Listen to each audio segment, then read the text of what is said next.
Hey everyone, welcome back to my channel. I'm Matt, and today we've got an important topic to dive into, an Achilles tendinopathy. We're going to explore where you feel your pain matters when it comes to dealing and rehabbing an Achilles tendinopathy. First things first, let's understand the difference between an insertional and mid-portion Achilles tendinopathy. Now here's where pain location matters, because the key distinction lies in where you feel the pain. Insertional Achilles tendinopathy involves pain right at the point where the tendon attaches to the heel bone.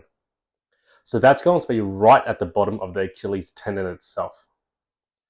On the other hand, mid-portion Achilles tendinopathy presents pain in the middle of the tendon. Usually you'll be able to squeeze the middle part of your tendon and it'll be quite tender there. If you squeeze the other part, it's not as tender. This is also true for an insertional Achilles tendinopathy, except the pain and tenderness will be right at the bottom of the Achilles tendon and where the heel bone is. So why does pain location matter? Well, it's going to influence how we approach a rehabilitation. The main difference in rehabilitation between an insertional and mid-portion Achilles tendinopathy is that we want to steer clear of compressive loads on the enthesis. That's the point where the Achilles actually meets the bone. In an insertional tendinopathy, what we want to do is avoid end-of-range dorsiflexion and possibly end-of-range plantar flexion. That's the most common problem I see when I treat patients dealing with an insertional Achilles tendinopathy who have already seen a physio, but they're not getting the results they're after because they keep compressing the tendon and irritating that tendon.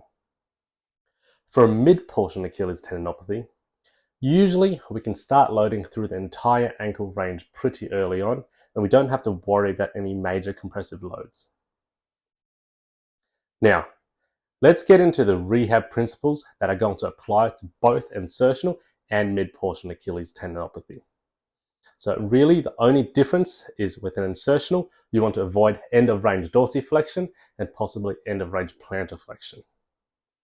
But the general principles for Achilles tendon rehab will involve a phased approach.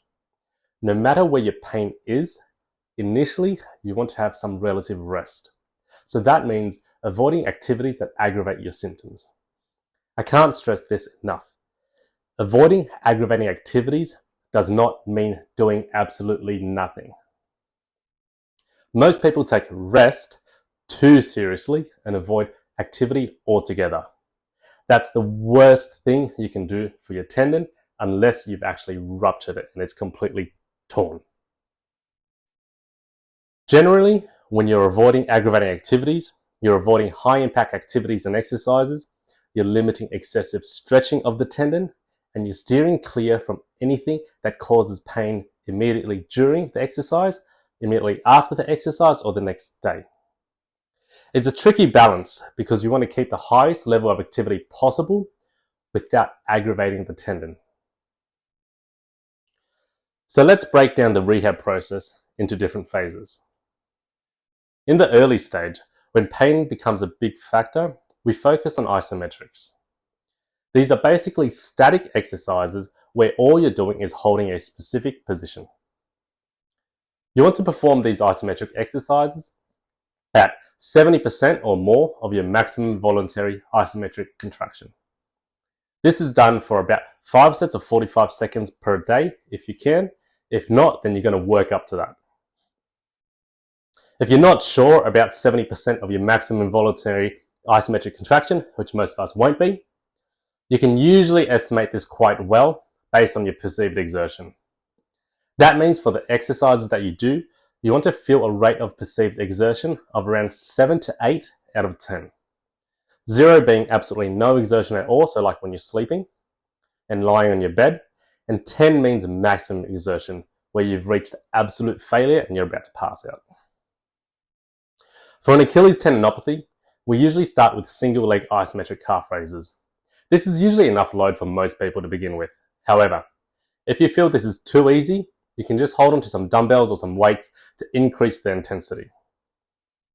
The key point with the single leg isometric calf raise is to think about pushing through the big toe and the second toe. This will ensure correct alignment of the foot and ankle so that it's not rolling in and rolling out. So moving on to the middle stage, now we're going to introduce heavy resistance training. This involves working at 80% of your 1 rep max or maximum voluntary isometric contraction. You're going to be doing this for about 3 to 4 sets of about 6 to 8 reps every second or third day, so not every day. For an Achilles tendinopathy, this will usually include seated calf raises and standing calf raises, usually done single leg. I usually get my patients to perform these exercises unilaterally, which means each side by itself. That way, we can ensure the calf and Achilles is working to their maximum capabilities. And that means you can't compensate for weakness on one side like you can when you're performing double leg exercises. So here are examples of me performing a seated calf raise and a standing calf raise. For a seated calf raise, if you don't have a machine and you have access to the gym, you can just use the leg extension machine.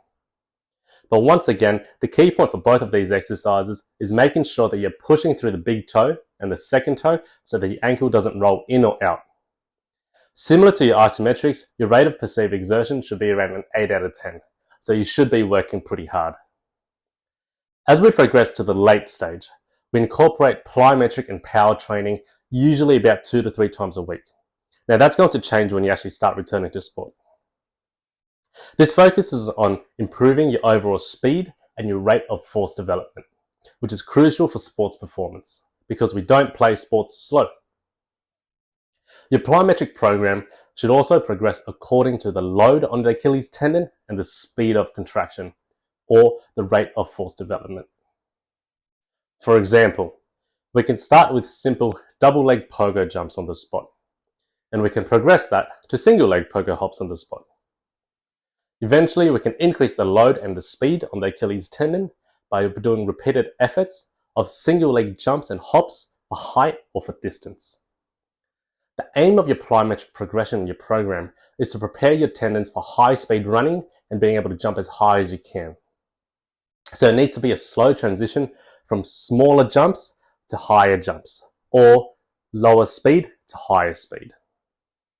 A common rehab mistake that I see in patients is that they think strength training alone is enough to prepare them for running and jumping. This is true even if they've seen a physio before.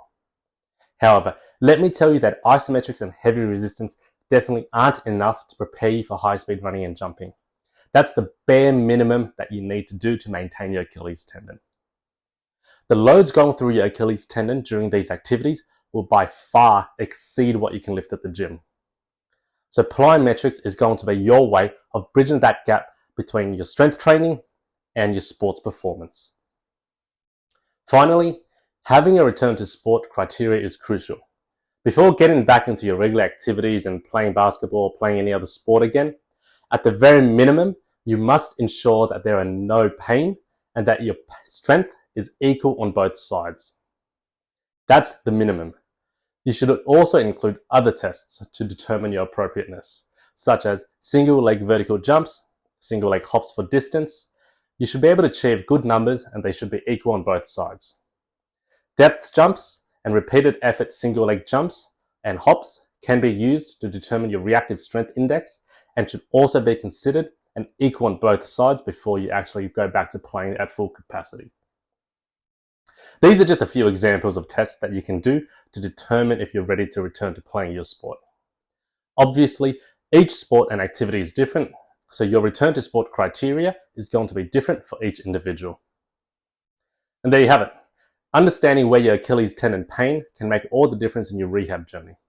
Remember, for an insertional Achilles tendinopathy, early on, you want to avoid compressive loads, so that means end of range dorsiflexion and end of range plantar flexion. So if you found this video helpful, give it a thumbs up, subscribe for more content, and don't forget to hit that notification bell. If you have any questions or concerns, leave a comment below and I'll try my best to get back to you. Otherwise, I'll see you in the next video. Thanks.